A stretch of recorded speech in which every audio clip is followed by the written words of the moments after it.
It is 6 a.m. on Rosette Street. A man with a sleep apnea machine wakes up and reaches for the wall. Is the power still on? His neighbors built him a shelter for $20,000. The government says that shelter is illegal. Welcome to Homeless in America. New Haven carries a contradiction on its skyline. The spires of one of the oldest universities in the country rise above neighborhoods where people sleep in the cold because a room, 4 walls, and a roof does not meet the legal definition of a home. This is not a story about addiction or mental illness. It is a story about 6 small shelters, a private backyard, volunteers with $20,000, and a building code that said, "Not enough." If these stories move you, subscribe now. We are homeless in America. The story of vehicular homelessness in Los Angeles does not begin in a van. It begins in Koreatown, in West Adams, in Westlake, the neighborhoods where working people have lived for generations, where rents that once absorbed on a single paycheck now demand 2 incomes, 3 roommates, or a kind of luck that most people cannot manufacture. LA County needs more than 485,000 affordable housing units to meet existing demand. That is not a projection. Connecticut recorded 3,735 people experiencing homelessness in January 2025, a 9.5% increase over the prior year. But the headline is in the unsheltered numbers. Across Connecticut, people sleeping outside surged from 294 in 2022 to 833 in 2025. That is a 183% increase in 3 years. More than 2 out of every 3 people sleeping outside tonight were not sleeping outside just 3 years ago. Behind that number is a man we will call Joel. He had lived with heart disease and sleep apnea for years. The shelter system existed, but for Joel, the communal dormitories were medically dangerous. His CPAP machine, the device he needs to breathe safely through the night, could not reliably run there. He was not choosing comfort over a shelter bed. He was choosing survival. When a small community of volunteers converted a private backyard on Rosette Street into 6 compact shelters, Joel moved in. For the first time in years, he plugged in his machine. He slept. Then the city came, and the power went off. New Haven operates approximately 307 shelter beds across 8 facilities for a population that has nearly doubled in 12 months. The math does not work. And when neighbors tried to close that gap themselves, they discovered something the numbers do not capture. In Connecticut, the act of sheltering someone cheaply can be a legal violation. Consider a man we will call Marcus. He had worked the morning shift at a beach cleanup nonprofit for 3 years, steady hours, meaningful work. He kept his van registered and held a gym membership for the daily shower before each shift. He looked stable because he was stable. Then, his landlord converted the unit to a short-term vacation rental without notice. 1 month to leave. No savings nearly deep enough for first, last, and deposit in this market. Marcus, who had always worked. They are not reckless builders. They are people trying to solve a crisis with the resources they have, and they are running headlong into a legal definition that was never designed with them in mind. Connecticut is roughly 100,000 housing units short of demand, and at the current pace of construction, that gap will not close for decades.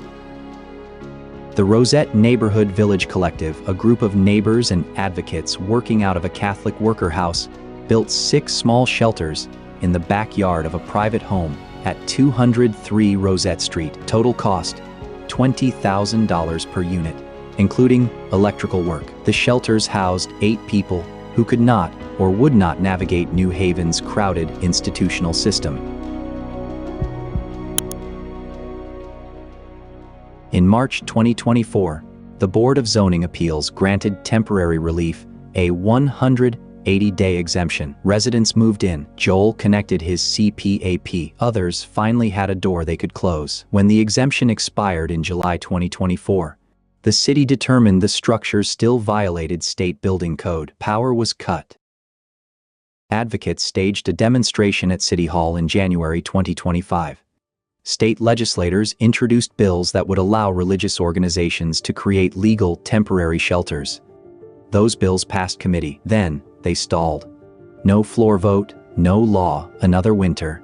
Another question mark over Rosette Street. Part 3, Faces and the Day. No one is born with a dream of sleeping on the street. David was 56 when he returned to New Haven. He had spent a year in the shelter system, a decade before he knew the crowded dormitories, the strict rules, the lack of privacy. He knew what it cost to surrender your autonomy for a bed. When he walked through the Hill neighborhood in April 2024, an Amistad volunteer recognized him and asked if he needed a place to stay. The gate at Rosette Street reads, Human Rights Zone.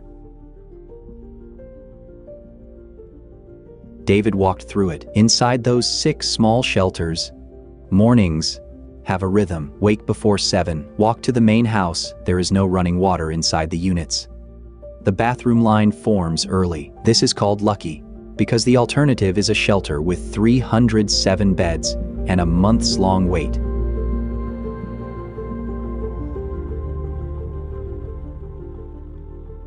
No shelter, no warm bed, only the line. At night, the question is never just, where will I sleep? It is, will the heat still be on by morning? Residents and advocates spent months negotiating with the city over electricity that was turned on in early 2024, then shut off again. Every cold night reset that calculation. In winter, a 100-square-foot shelter with no heat is not shelter. It is a room with walls.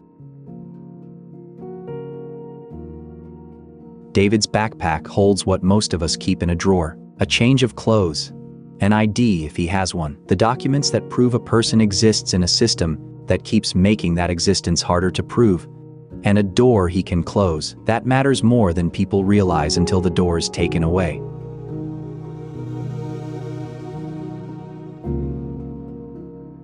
Part 4.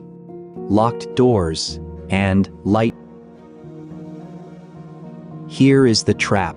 Stated plainly, a private citizen builds a shelter for $20,000. The state says it needs a kitchen and a bathroom. Add those requirements, and the cost rises to $100,000 per unit or more. At that price, no volunteer network can build it. No small nonprofit can finance it. The gap between what is needed and what is legal has a dollar sign in front of it. Meanwhile, New Haven's 8 institutional shelters hold 307 beds for a population that has increased by 146% in 12 months. This is not a personal failure. It is a code gap that became a wall. The legislation meant to close it bills that would allow religious organizations to host legal temporary shelters cleared committee in 2025 and waited for a floor vote that never came.